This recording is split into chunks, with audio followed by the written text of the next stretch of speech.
আসসালামু আলাইকুম। তিতাকুলের বিচে যে সারটা গাড়া হয়েছিল, তো এই গাছ এই পর্যন্ত হওয়ার পর আর কোনো সার দেওয়া হয় নাই। তাই ভাবতেছি আজকে রিং সার করে দিব। তো এই রিং সারগুলো আমি 3 দিন আগে বানায় রাখছিলাম দেওয়ার জন্য। তো সারগুলো বানাইছিলাম সকালে। তো সকালে বানাইয়া মানে অন্য কাম করতেছিলাম, এত তার মধ্যে বৃষ্টি শুরু হয়ে গেল গা। সারগুলো দেওয়া হয় নাই, যেহেতু 3 দিন পরে সারগুলা দিবেন হয়েছি আর কি।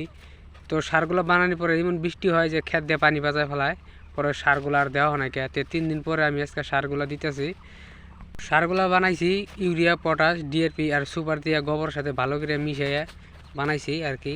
কিছু ওই পচা পচন সারও দেওয়া হয়েছে, কেনা পচন সার। ওই যে বস্তা আছে বগুলে, ওই বস্তাতে আসছিল অল্প করে আগে কেনা হয়েছিল, কিছু খেতে দেওয়া হয়েছে, অল্প কিছু আসছিল, এর সাথে ভালো করে মিশ দিয়ে দিছি। আর বেশিরভাগই এলেছে গোবরের সাথে ইউরিয়া, পটাশ, ডিএপি আর সুপার মিশিয়ে দিছি। তো সারগুলো আমি মানে অল্প শুকাই দিতেছি, যেহেতু রোদ উঠছে। মোটামুটি 3 দিন পরে আজকে সারগুলো দিবেন নিছি আর কি।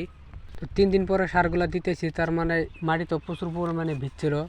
2 দিন শুকানোর পরে তারপরে দিতেছি। গাছের চারি মধ্যে সারগুলো দিয়ে তারপরে হুল মেরা দেওয়া লাগবো, ওই জন্য যাতে হুল মেরা অল্প জোত পা যায়, ওই জন্য মানে মাটিগুলো শুকায় তারপরে আমি সারগুলো দিতেছি। আর সারগুলো কীভাবে দিতেছি দেখেন, মানে কতটুকু করে দিব বাবা দেহে দিয়ে গেছিলো, তারপরে আমি ওইভাবে দিতেছি, এইভাবে দিতেছি। মানে সব গাছের গোড়ায় গোড়ায় সারগুলা দিয়ে তারপরে হুল মেরে দেওয়া লাগবো।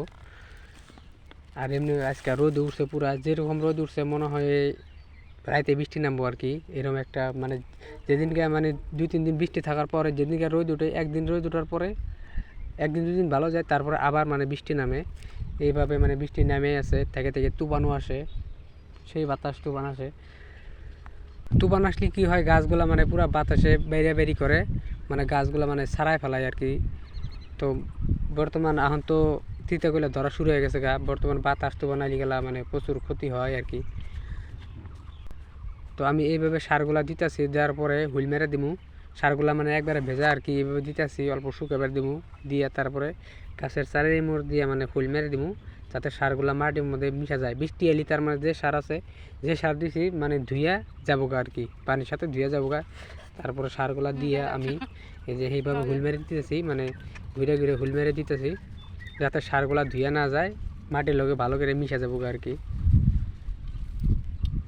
তো রোদ মোটামুটি আজকে প্রচুর উঠছে, হুইল মারা দেওয়ার সাথে সাথে মাটিগুলো শুকিয়ে যাবো গা, সারগুলো মাটির লগে ভালোভাবে মিশে যাবো। বৃষ্টি আলি তারপরে আর ধুয়ে যাবো না। এই সারগুলো আমি আরও তাড়াতাড়ি দিয়ে দিলাম, তার মানে যদি ভিডিওতে লক্ষ্য করে দেখেন গাছের পাতাগুলো সব পেহে গেছে গা। আর কিসের জন্য পেহে গেছে জানি না, কিন্তু সার দেওয়ার পরে দিই কীরকম হয় তারপরে দেওয়া যাবো। তো এইভাবে সার দিয়ে আমি হুইল মেরে দিয়ে সবগুলা গাছের গোড়ায় এইভাবে হুইল মেরে দিতেছি। আর এর মধ্যে হাল মেরে দিছিলাম, প্রচুর পরিমাণে ঘাস হয়েছিল, হাল মেরে দিছি। হাল মেরে দেওয়ার পরে বৃষ্টি এসে ধুয়ে সমান হয়ে গেছে, ঘাসগুলো সব মরে গেছে গা, রোদ উঠলি মরে গেল নিকা। তো হাল মেরে দিছি, এই মানে ছোটো ট্রেক্টর দেওয়া মাঝখান দিয়ে হাল মেরে দিছি, 2 ফেলে হাল মেরে দিছি আর কি। ওই জন্য ক্ষেতটা মানে পরিষ্কার দেখা গেতেছে। আর ক্ষেত পরিষ্কার থাকলে গেলা মানে গাছগুলো মানে ভালো থাকে আর দেখতে ভালো দেখা যায়। সার দিয়ে কিছু সার বাইসা গেছে গা, তো এই সারগুলা চিচিঙ্গা আর ভোল খেত আছে, ভোল খেতে দিয়ে এইভাবে হুল মেরে দিব। 2 দিন রোদ দেওয়ার পর মাটি ভালো করে শুকায় গেছে, সার দেওয়াতে হুল মেরে জুত পাওয়া যাবো। আর যে গরম দিছে বৃষ্টি আর সম্ভাবনা বেশি আর কি, ওই জন্য মোটামুটি আজকে সার দিয়ে সব ক্ষেত হুল মেরে দিব। বৃষ্টি আইলেও কাম হবো, না হলেও কাম হবো আর কি। তো এইভাবে হুল মেরে দিয়ে মোটামুটি আমি প্রায় শেষ করছি। আর অল্প ক্ষেত আছে, তিতাকুলে ক্ষেত অল্প ক্ষেত আছে, মানে আদার বেশি দিছি। আর কয়টা লাইন আছে এগুলো মানে বিকাল টাইমে দিব আর কি, যে সারগুলো আছে এগুলোর লোক একবারে দিয়ে হুল মেরে দিব। তো তিতাকুল্লার ফলনটা কীভাবে কীরকম হয়েছে আমি অল্প দেখাই ফলনটা। এই গাছগুলো মোটামুটি পেহে গেছে, মানে সার ব্যাগেরও এরকম হয়েছে নাকি। সারগুলো মোটামুটি আগে দেওয়া লাগছিল, আর তিতাকুল্লা মোটামুটি এইভাবে ধরছে আর কি। তো এদিক দিয়ে সার দিই নেই, এদিক দিয়ে সার দেওয়া লাগবো। আমি মানে কিরম তিতাকুল্লা ধরছে আর কি, তিতাকুল্লাটা আমি দেখাইতেছি। আর গাছগুলা বেশিরভাগই নাল হয়ে গেছে গা। তিতাকুল্লা এর আগে 2-3 দিন তুলছি, খালি এই যে ঝাড়ের ভিতর দিয়ে যে গাছগুলো যে জাংলাই উঠছে, এই ভিতর দিয়ে কিছু কিছু তিতাকুল্লা আগে ধরছিল। তো এই তিতাকুল্লাগুলো তুলছি আমি। আর আমি খেতে আসি, বেশিরভাগ বাইক নিয়ে খেতে আসি, যেহেতু খেতালো ফাঁকে মানে হাঁটাহাঁটি করতে, মানে দিনের মধ্যে মোটামুটি 2-3 বার করে আপ ডাউন করা লাগে, ওই জন্য গাড়ি নিয়ে আপ ডাউন করি আর কি। মানে সারাদিন আর কতই হাঁটা যায় আর কি।